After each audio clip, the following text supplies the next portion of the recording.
तमाम शिक्षक शिक्षिकाएं, तमाम हमारे प्यारे छात्र छात्राओं और इस क्षेत्र के आज के इस कार्यक्रम में उपस्थित तमाम हमारे साथी, आप सभी को नमस्कार।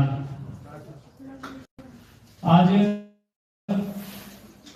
पारसनाथ कॉलेज, बिल्कुल पारसनाथ का जिक्र आता है तो किसी भी शख्स के सामने गांव की तस्वीर आती है। वो गांव, उस गांव में खेती के माध्यम से हल चलाकर अपनी जीविका का उपार्जन करने वाले किसानों की तस्वीर सामने आती है। और उसी बीच एक तस्वीर आती है उसी किसान परिवार के बहने भाई लोग अपने कंधे पर केवल बस्ता लेकर नहीं, उस परिवार की एक उम्मीद को लेकर इस विद्यालय की दूरी को तय करते हैं। काफी कम उम्र में उनकी आंखों में बहुत लंबे लंबे सपने होते हैं और उस सपनों को पूरा करने के लिए वह एक रास्ता ढूंढते हैं। वो रास्ता आपके शिक्षक होते हैं। आप अपनी उम्मीदों को, अपने सपनों को लेकर यहाँ तक आते हैं और आज इस कॉलेज प्रांगण में मैं आप सभी से आग्रह करूंगा, क्योंकि वास्तव में आज अगर मैं आपके बीच विधायक के रूप में खड़ा हूं तो बेशक लोगों ने कहा, और वास्तविकता यही है कि इस बार 2024 के सदन में मैं झारखंड का सबसे युवा विधायक हूं। लेकिन मैं युवा हूं इसलिए विधायक नहीं हूं, मैं अच्छा बोलता हूं इसलिए विधायक नहीं हूं, मैं इसलिए विधायक हूं क्योंकि मैंने उस कहावत को पुनः चरितार्थ किया है कि शिक्षा शेरनी का दूध है, जो जितना पिएगा उतना गाढ़ेगा। और पहला झारखंड के इतिहास का भी शायद मैं पहला विधायक हूं जो स्टूडेंट एमएलए। जो लोग भी विधायक बने वो पढ़ाई लिखाई छोड़ने के बाद विधायक बने। और आपको तो मालूम है हमारे सदन में 50 से 30% ऐसे विधायक जो शायद मैट्रिक भी नहीं किए। यानी हम झारखंड के 24 सालों के हिस्ट्री में पहला विधायक है जो स्टूडेंट एमएलए। स्टूडेंट लीडर तो होते हैं, स्टूडेंट लीडर हर कॉलेज में होते हैं, छात्र नेता होते हैं, लेकिन छात्र विधायक हम झारखंड के इतिहास में पहला है, क्योंकि हम अभी करंट स्टूडेंट। ऐसा नहीं कि मेरी पढ़ाई छोटी है। मैंने 2017 में मास्टर पास कंप्लीट किया है और उसी साल मैंने विनोबा भावे से एंट्रेंस टेस्ट दिया था पीएचडी का, उसको मैंने पास किया है। और उसी 2018 में मैंने एडमिशन लिया है विनोद बिहारी महतो विश्वविद्यालय धनबाद में। और चूंकि पिछले 2 सालों में काफी आंदोलन रहा तो समय का अभाव रहा, और पहला कि हम अभी अपनी पढ़ाई को जारी रखें, क्योंकि मुझे मालूम है कि आज मैं अपनी शिक्षा की बदौलत यहाँ तक आया हूँ। इसलिए आप तमाम मेरे जो छोटे छोटे भाई बहन लोग यहाँ बैठे हैं छात्र छात्रा के रूप में, आपको मेरा यही संदेश होगा। आज जिस जयराम महतो से आप परिचय हो रहे हैं, आज इसके चर्चे दिल्ली से लेकर उत्तर भारत से लेकर नॉर्थ भारत से लेकर कश्मीर तक है। चूंकि आज इस विधानसभा के चुनाव में जो हमारे पक्ष में परिणाम आया है, भले विधायक तो हमारी पार्टी से एक जीत कर गया, लेकिन काफी ज्यादा वोट आने के कारण पूरे चर्चे हैं। तो उसका कारण यही कि हम पढ़े लिखे थे, पढ़े लिखे युवाओं को हम लोगों ने आगे किया, तो आज ये परिणाम हम लोगों ने हासिल किया है। तो इसलिए आपसे भी हमारी आग्रह होगी कि आप पढ़ाई लिखाई में कटौती ना करें, क्योंकि इसलिए मैं आपको ये संदेश देना चाहूंगा, क्योंकि मेरा मानना है कि आप कम से कम हमसे तो बेहतर परिवार से आते हैं। क्योंकि बहुत सारे लोग शिकायत करते हैं कि पापा की कमाई नहीं है, माँ के पास 2 पैसे नहीं है, इसलिए हम पढ़ाई पूरी नहीं कर पाते हैं। ये शिकायतें आपको अक्सर आती हैं। तो मैं आपको बताना चाहूंगा कि आप हमसे निर्धन परिवार से शायद नहीं होंगे। इसलिए नहीं होंगे क्योंकि मेरे परिवार में मैंने बहुत करीब से देखा। जब मेरा परिवार है तो मैं करीब से ही देखूंगा।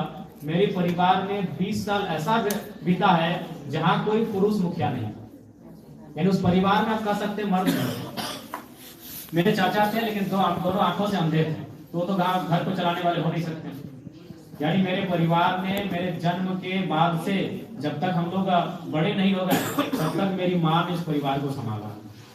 और अभी किस परिस्थिति में आपको मालूम है, जब मेरा पिताजी का डेथ हुआ था उस समय मेरी उम्र मात्र 2 साल थी। और उससे बड़ा दुख का क्या बात था कि मेरा जो छोटा भाई था वो प्रेग्नेंट में, माँ के कोख में था, उसका जन्म भी नहीं हुआ था जब मेरे पिताजी का डेथ हुआ था। मेरे पिताजी जब डेथ हो गए, उसके अक्टूबर में डेथ हुआ था और जनवरी मेरे भाई का जन्म हुआ था, यानी 4 महीना बाद मेरे भाई का जन्म हुआ था। उसी साल पिताजी का डेथ हुआ था अक्टूबर में, और मेरे दादाजी का भी डेथ हुआ था शायद जुलाई में। उसी साल में मेरे दादाजी मेरे पिताजी दोनों दुनिया के छोड़ के चले गए। और ट्रेजेडी क्या थी, मेरे से पहले मेरे 2 भाई बहन थे, वो भी काफी कम 1 साल 2 साल के अंदर उनकी भी डेथ हो गई। यानी मेरी माँ जिसने परिवार को संभाला, वो सोच सकते हैं कि किस कंडीशन में होगी। 2 बच्चे उसका डेथ हो चुका था, उसी साल ससुर जी का डेथ हुआ था, उसी साल वो 28 साल की उम्र में विधवा हो चुकी थी। और उस माँ ने मुझे पढ़ाया, उस माँ ने कभी कंप्रोमाइज नहीं किया, क्योंकि लोग जब आते थे तो बताते थे कि आपका बड़ा बेटा पढ़ने में बहुत तेज है। वो कभी हमको अपना घर का काम नहीं बोली, जहां तक हो सका हमारे लिए 2 पैसा जुगाड़ करके हमको पढ़ाने के लिए कार्य की। तो मैं आपको ये संदेश इसलिए बता रहा हूँ कि मुझे लगता है कि आप जो लोग यहाँ बैठे हैं, कम से कम आपके माता पिता आपको कहीं ना कहीं जुगाड़ करके व्यवस्था करके देते होंगे। तो इसलिए जब भी मन में आपको ये ख्याल आए कि आर्थिक अभाव में आपको अपनी पढ़ाई छोड़ना पड़े, तो एक बार आपको दुनिया नहीं, कम से कम अपने विधायक को याद कीजिएगा, मैं उस जगह से उठकर आया हूँ जहां से लोग सोच नहीं सकते। तो इसलिए कभी भी आप अपना किसी भी बहाना बना करके पढ़ाई को मत छोड़िएगा। ये पढ़ाई आपकी है जो शायद आपको बहुत सशक्त बनाएगी और आपको एक पहचान दिलाएगी। आज उसका उदाहरण मैं हूँ।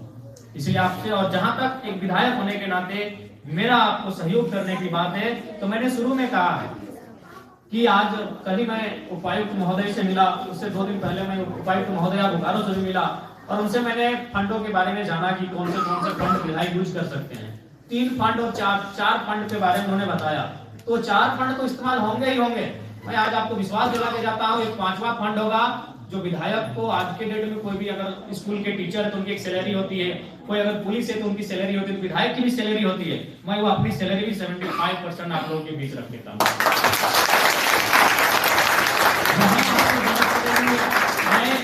और चूंकि मैंने पहली प्राथमिकता शिक्षा को ही रखा है, क्योंकि अगर युवा शिक्षित होंगे, भाई बहन लोग शिक्षित होंगे, तो निसंदेह वो अपने अनुसार रास्ता तय कर लेंगे। जब उन्हें हम हुनरमंद बना देंगे, जब उन्हें हम अकलमंद बना देंगे, तो अपने प्रतिभा के आधार पर वो कहीं ना कहीं पे रास्ता बना लेंगे। इसलिए आज आपसे, क्योंकि आप एक ऐसे परिवेश में, एक सुंदर वातावरण में पढ़ने के लिए आते हैं, एक शांत वातावरण है, आप अपने आप को, यही आज समय है आपको तपाने का, अपने आप को गलाने का, ये तपस्या का यही समय है, तभी इसका परिणाम आपको भविष्य में दिखेगा। वो कहते हैं ना कि आज जिस उम्र के आप पड़ाव में, उसे हम लोग टीनेजर कहते हैं। टीनेजर का मतलब होता है 30 to 19। ये एक ऐसा उम्र होता है जिसकी तुलना हम नदी से करते हैं। नदी जिसमें बारिश के मौसम में, एक नदी को आप देखते होंगे, जब वो नदी अपने रास्ते में चलती है तो अपने रास्ते से हट के चलती है, कभी पहाड़ों से टकराती है, कभी वृक्षों को डुबा के ले जाती है, कभी चट्टानों से टकराती है, और वो अपने तूफानी अंदाज में बहती चली जाती है, क्योंकि वो बरसाती नदी होती है। लेकिन अगर उसी नदी में अगर डैम बनाए तो वह डैम का पानी निर्जन ऐसे भूमि पर जाएगा जहां पानी की संभावनाएं नहीं है और विकसित होने का कार्य होगा। तो डैम का तात्पर्य है आप अभी एक नदी के समान हो। जो भी छात्र छात्राएं हमारे सम्मुख बैठकर हमें सुन रहे हैं, आप एक नदी के समान हो। कौन सी नदी? जो बारिश के महीने में तांडव मचाती है। आप उम्र के उस पड़ाव में हो, तो आप में जब तक डैम नहीं बनेगा तब तक आप किसी की उन्नति का कार्य नहीं करेंगे। तो डैम का मतलब है अनुशासन, डैम का मतलब है आपके शिक्षकों की निगरानी, डैम का मतलब है मर्यादा। जब आप अनुशासन में रह के अपने शिक्षकों के दिशा निर्देश का अनुपालन करके आगे बढ़ेंगे, तो निसंदेह जिस प्रकार वह नदी और डैम का पानी जब से रोककर निर्जन स्थानों में हम लेकर जाकर खेती की बात करेंगे, खेती का काम करेंगे, ठीक उसी प्रकार जब आप अनुशासित होकर आगे बढ़ेंगे, तो निसंदेह आप अपने साथ साथ, अपने गाँव के साथ साथ, अपने समाज के साथ साथ इस क्षेत्र में उन्नति और नाम रोशन करने का काम करेंगे। इसलिए आप सभी से हमारा अनुरोध